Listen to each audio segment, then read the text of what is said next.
This is How to Get Your Shit Together with me, Sue Wright. I thought I would share with you my predicament because it's a long time since I ever felt this way. And the feeling I'm feeling and the predicament I'm in is that I am bored. B.O.R.E.D, bored. I have not been bored for bloody years. I've always had something to do, always been busy, always just have like 90 million things to do and the energy to do them. But the problem is that my family that live close by have all come down with COVID, and I have bizarrely got very similar symptoms to them, but without the positive COVID test. So it's all very random. So I haven't really got the energy to do anything, and I've had a thumping headache. But like I say, it's just boredom. Now, I don't know whether you guys ever get bored, and it's a tricky one to navigate because it's that trying to find that incentive to kick your bum to do something. So my incentive was to bore you rigid with my boredom, but it's a start. So can you see what I mean? It's thinking, right, okay, it's so easy to get in the doldrums. And I think that's a little bit of where I am. I think there is partly the boredom of not being able to do what I used to be able to do, which was, go and mess on outside and do jobs and be active and get fresh air. I can't really do that here. But I think it's also procrastinating as well. There are so many things that I could do work-wise. However, I am still so very annoyingly limited because my arm doesn't like it. I've been talking to you for, let me see. You probably think I've been talking forever. It's that boring. I've been talking to you for 2 minutes, and already the hand, my bad arm that's holding the phone, has gone numb. So that just shows you just how rubbish it is. So I've got all these things that I want to do, that I have planned to do, but I just can't blinking well do them, and it's really frustrating and really annoying. So there I've gone down into the doldrums.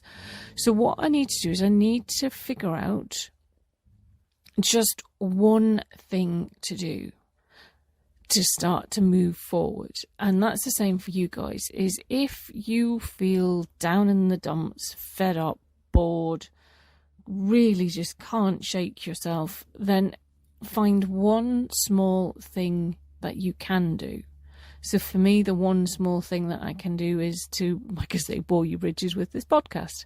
But it's a start. It's making a start. It's just dredging yourself out of that quagmire of doom and gloom.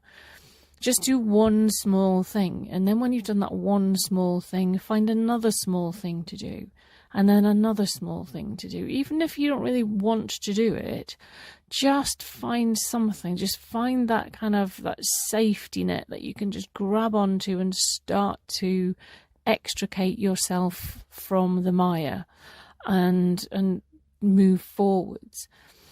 So as I've started to talk and as I've started to go through this, I feel a little bit less doom and gloom. So, it does work. And it is, like I say, it's just get that one thing. Find one tiny thing that you can start to move forward. So boredom is, you can be verging on, I'm going to say, depression. That feeling of not really wanting to do anything, having no motivation. And depression is, it is a clinical condition. If you're feeling that way, if you really just can't be bothered with life in general, then do obviously seek help.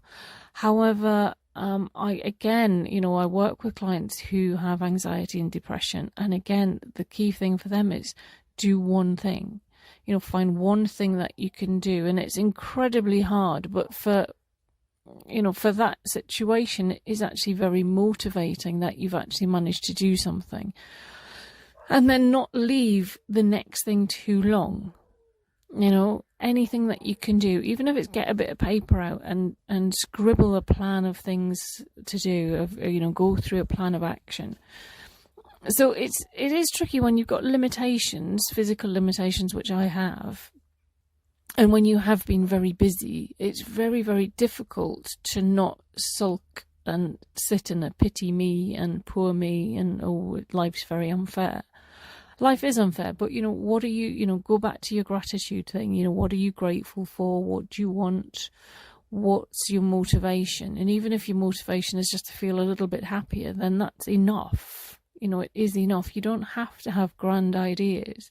And this is from somebody who did have bloody grand ideas. When I think it was when I first started doing these podcasts, I had plans and schemes and I had motivation galore because I had plans and schemes and dreams. And now it's kind of it's good. I use this as a teaching tool. I use this as a learning environment. That this is how it feels when you haven't got a clue what you want. It is, try and find the positive in everything. And that's what I'm trying to do, is find the positive in the fact that actually, do you know what? I don't want to be bored. I'm not a sort of person that can sit and do nothing. So, finding one positive out of such a, down, doomy, gloomy scenario is what works for me. And I would say the same for you. Look around and think, okay, right, what do I need to do? What do I not want? And I know it's frowned upon in the kind of circles of coaching and all the rest of it to focus on the negatives. But by focusing on what you don't want, you can find the positive. Right, I'm rambling now. Anyway, so I am no longer bored. Now I've started talking to you, I am feeling a little bit more motivated. So I will get my bumming gear and get this uploaded. But like I said, just find one thing that you can latch onto and start to move forwards to get yourself unstuck. If you're stuck, that's all you can do.